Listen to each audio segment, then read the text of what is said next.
Hello, welcome to React JS course. So last video में हमने देखा था कि स्टेट कैसे मैनेज करते हैं, और इस वीडियो में हम देखेंगे कि जो हमारी फॉर्म की इनपुट फील्ड होती है उसका डेटा हम जो भी टाइप करते हैं उसको कैसे मैनेज कर सकते हैं। तो आज हम कुछ ऐसा प्रैक्टिकल परफॉर्म करेंगे। एक टेक्स्ट फील्ड ली है हमने जहाँ पर कंट्री का नाम डालना है। फॉर एग्जाम्पल मैं इंडिया डालती हूँ और ऑन चेंज पे यहाँ पर इंडिया डिस्प्ले होना चाहिए, और जैसे ऐड पर क्लिक करती हूँ तो हमारे लिस्ट में वो ऐड हो जाना चाहिए और डिस्प्ले होना चाहिए। और मैं अगेन यूएसए टाइप करती हूँ, ऐड करती हूँ तो क्या हुआ, इंडिया और यूएसए डिस्प्ले हुआ। तो ये प्रैक्टिकल कैसे परफॉर्म करते हैं वो आज हम देखेंगे। तो सबसे पहले हमें क्या चाहिए, हमें एक टेक्स्ट फील्ड चाहिए और एक बटन चाहिए। तो सबसे पहले हम एक कंपोनेंट बनाते हैं, country.js, export default function country, और उसके अंदर हम रिटर्न मेथड लिखेंगे, और रिटर्न में हम फ्रेगमेंट रिटर्न करेंगे। और फ्रेगमेंट में क्या लिखेंगे, हम एक इनपुट फील्ड लेंगे जिसका टाइप क्या होगा, टेक्स्ट, और एक बटन लेंगे जिसका टेक्स्ट होगा ऐड। और इस फंक्शन को अगर हमें डिस्प्ले करना है तो हम क्या करेंगे, हमारे app.js के अंदर जो हमने कैलसी के कंपोनेंट्स कॉल किए थे वो निकाल देंगे और हम कंट्री के कंपोनेंट को ऐड करेंगे। सो जैसे मैंने एंटर दिया तो यहाँ पर हमारा कंट्री का कंपोनेंट भी इंपोर्ट हो गया और यहाँ पर हमने डिस्प्ले किया। अब ब्राउजर में जाके देखते हैं हेलो वर्ल्ड कहाँ से आ रहा है, तो कि यहाँ पर बाय डिफॉल्ट आ रहा है, इसलिए देन क्या है, हमारा एक टेक्स्ट फील्ड है और उसके बाजू में एक बटन है। यहाँ पर हमें बाय डिफॉल्ट कुछ प्लेस होल्डर देना हो तो कैसे दे सकते हैं, हमारे कंपोनेंट में जाके इनपुट फील्ड में हम क्या देंगे, प्लेस होल्डर, और उसकी वैल्यू देंगे।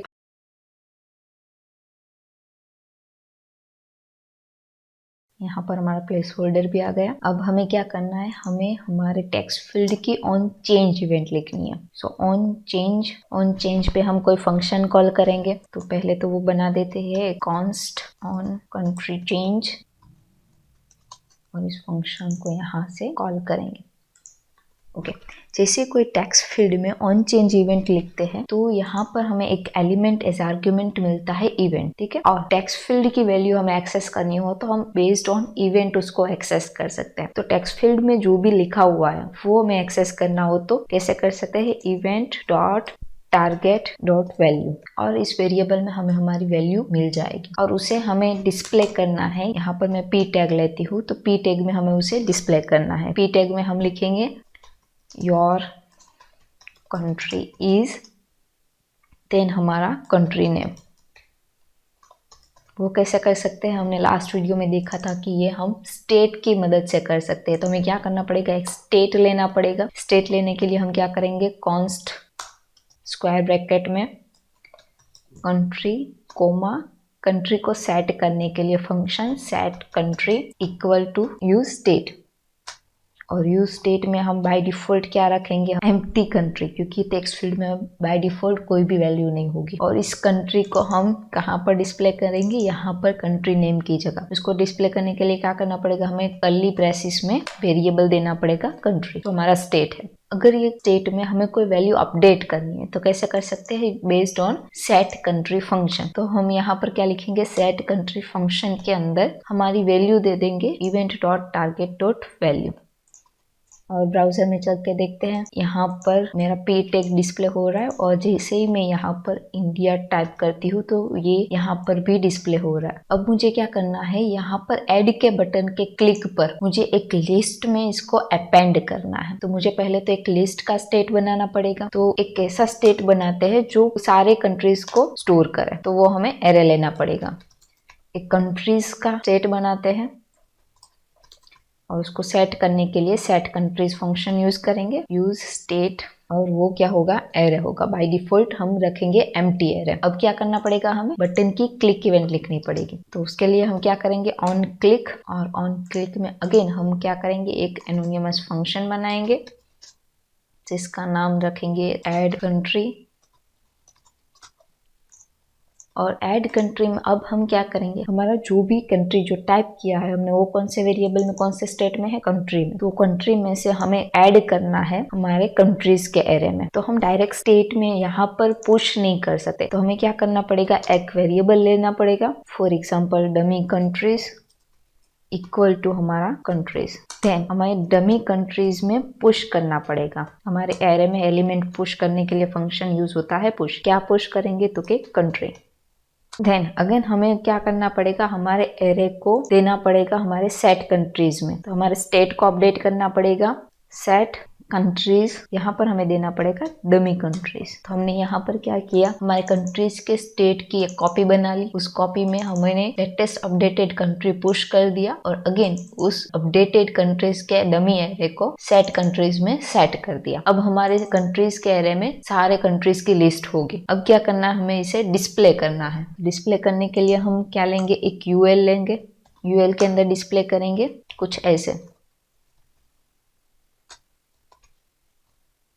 कुछ ऐसे डिस्प्ले होगा। लेकिन यहाँ पर क्या किया हमने, इंडिया और यूएसए स्टेटिक ले लिया। उसकी जगह हमें क्या करना है, ये जो कंट्रीज का एरे है वहां से हमें वैल्यूज लानी है। तो एरे में से वैल्यूज अगर प्रिंट करनी है तो हम लूपिंग यूज कर सकते हैं, लेकिन JSX में आप लूप और लूप यूज नहीं कर सकते हैं। तो उसकी जगह आप क्या कर सकते हैं, यहाँ पर आपको क्या करना पड़ेगा, मैप फंक्शन यूज करना पड़ेगा। तो यहाँ पर आप कंट्रीज डॉट मैप लिख सकते हैं। मैप की सिंटेक्स क्या है, मैप के अंदर आप फंक्शन लिख सकते हो और फंक्शन में एक आर्ग्यूमेंट मिलेगी, वो रहेगा आपके एरे का सिंगल एलिमेंट। तो मैप फंक्शन एक एरे का फंक्शन है जो आपको अलाउ करता है ईच एलिमेंट के लिए आपको अगर कोई फंक्शन रन करना है तो। और मैप फंक्शन एक एरे रिटर्न करता है। मैप एक लिस्ट जनरेट करने के लिए यूज होता है। रिएक्ट में आपको हर जगह ये मैप का यूज मिलेगा। और आपको अब क्या करना है, यहाँ पर आपको अपनी li टैग लिखनी है और इसमें आप लिख सकते हो एज कंट्री। अब रन करके देखते हैं। यहाँ पर हमने टाइप किया इंडिया, ऐड किया। ओके, यहाँ पर हमने रिटर्न नहीं किया है तो यहाँ पर हमें रिटर्न करना पड़ेगा। अगर हम कर्ली ब्रैकेट्स लिखते हैं तो हमें रिटर्न स्टेटमेंट लिखना पड़ेगा, लेकिन अगर हम रिटर्न स्टेटमेंट नहीं लिखना चाहते तो हमें क्या करना पड़ेगा, ये कर्ली ब्रैकेट निकालना पड़ेगा। और हमें क्या करना है, जैसे ही हमारे कंट्रीज के एरे में हमारा जो कंट्री है टाइप किया हुआ वो इंसर्ट हो जाता है, तो उसके बाद हमें क्या करना है, हमारे कंट्री के टेक्स्ट फील्ड को भी क्लियर कर देना है। तो हम क्या करेंगे, सेट कंट्री और उसमें हम आगे स्टोर कर देंगे एम्प्टी। और अब ब्राउजर में चल के देखते हैं। यहाँ पर हम टाइप करते हैं इंडिया। हमने स्टेट क्लियर कर दिया, लेकिन हमारे टेक्स्ट फील्ड में अगेन सेम वैल्यू है। और अगर कुछ टाइप नहीं करते और ऐड कर देते हैं तो क्या होगा, कुछ ऐड नहीं होगा। तो अब हमें क्या करना पड़ेगा, यहाँ पर जो वैल्यू डिस्प्ले हो रही है वो कहाँ से होनी चाहिए, हमारे स्टेट में से।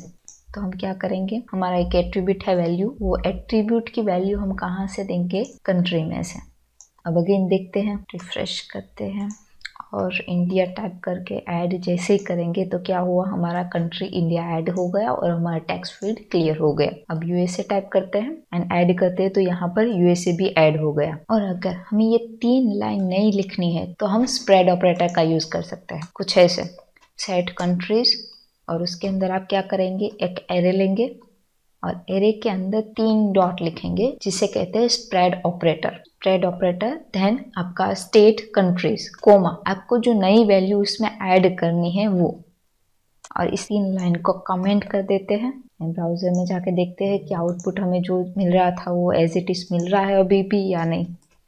इंडिया ऐड, यूएसए ऐड, हमें सेम रिजल्ट मिल रहा है, वो भी एक लाइन में। तो स्प्रेड ऑपरेटर क्या करता है, स्प्रेड ऑपरेटर फॉर एग्जांपल आप समझिए कि आपका जो ये एरे है ये एक बॉक्स है और उस बॉक्स के अंदर अलग अलग एलिमेंट्स है, वो छोटे छोटे बॉक्सेस है। तो हमें क्या करना है, एक बॉक्स में से दूसरे बॉक्स में हमारे एलिमेंट्स को शिफ्ट करनी है और कुछ एलिमेंट्स उसमें ऐड भी करनी है। तो हम क्या करेंगे, हमारा स्प्रेड ऑपरेटर यूज करेंगे। स्प्रेड ऑपरेटर क्या करता है, एरे के अंदर जो भी एलिमेंट है उस ईच एलिमेंट को वो सेपरेट कर देता है, एज ए इंडिविजुअल एलिमेंट बोला है, रिटर्न करता है। तो हमने क्या किया, कंट्रीज के एरे में जो भी एलिमेंट्स थी उसको यहाँ पर as a separate elements return करवाई और उसमें हमारे कंट्री के स्टेट में जो नई एलिमेंट थी, नया कंट्री था, उसको यहाँ पर पुश कर दिया, अपेंड कर दिया। तो हमारे जो फाइनल एरे बना उस एरे में क्या है, हमारी जो पुरानी कंट्रीज थी वो और नई कंट्री दोनों। अब हमें कुछ ऐसा करना है, यहाँ पर योर कंट्री इज करके आ रहा है, उसको हमें तभी डिस्प्ले करना है जब यहाँ पर कोई वैल्यू हो, और जब हमारा टेक्स्ट फील्ड एम्प्टी हो तब हमें ये p टैग डिस्प्ले नहीं करना। तो उसे कहते हैं कंडीशनल रेंडरिंग। तो कंडीशनल रेंडरिंग आप कैसे कर सकते हो। आपको क्या कंडीशन चेक करवानी पड़ेगी कि आपके कंट्री के वेरिएबल में कोई वैल्यू है या नहीं। तो कंडीशन आप कर्ली ब्रैकेट में लिखिए। यहाँ पर आप इफ कंडीशन नहीं लिख सकते और यहाँ पर आपको चेक करना पड़ेगा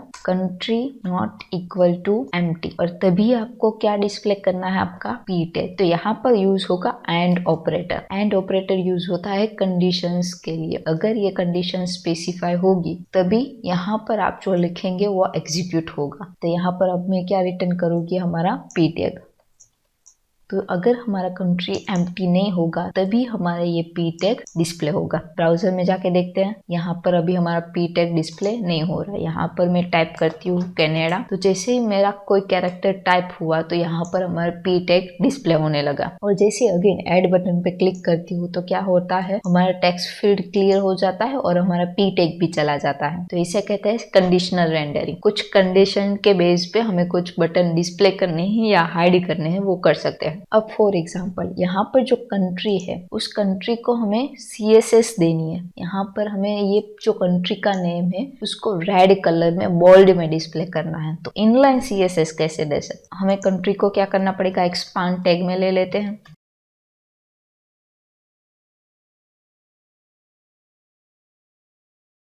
और जैसे हम HTML में इनलाइन CSS लिखते थे वैसे ही हमें लिखना है स्टाइल, और कर्ली ब्रैकेट में हमें हमारी स्टाइल स्पेसिफाई करनी है, डबल कर्ली ब्रैकेट में। तो यहाँ पर हम लिखेंगे कलर हम फॉर एग्जांपल रेड देंगे। एंड बोल्ड देने के लिए हम क्या लिख सकते हैं, फॉन्ट वेट। आप सारी CSS यहाँ पर इनलाइन दे सकते हो। और यहाँ पर आपको सजेशन भी मिल रहा था, रन करके देखते हैं।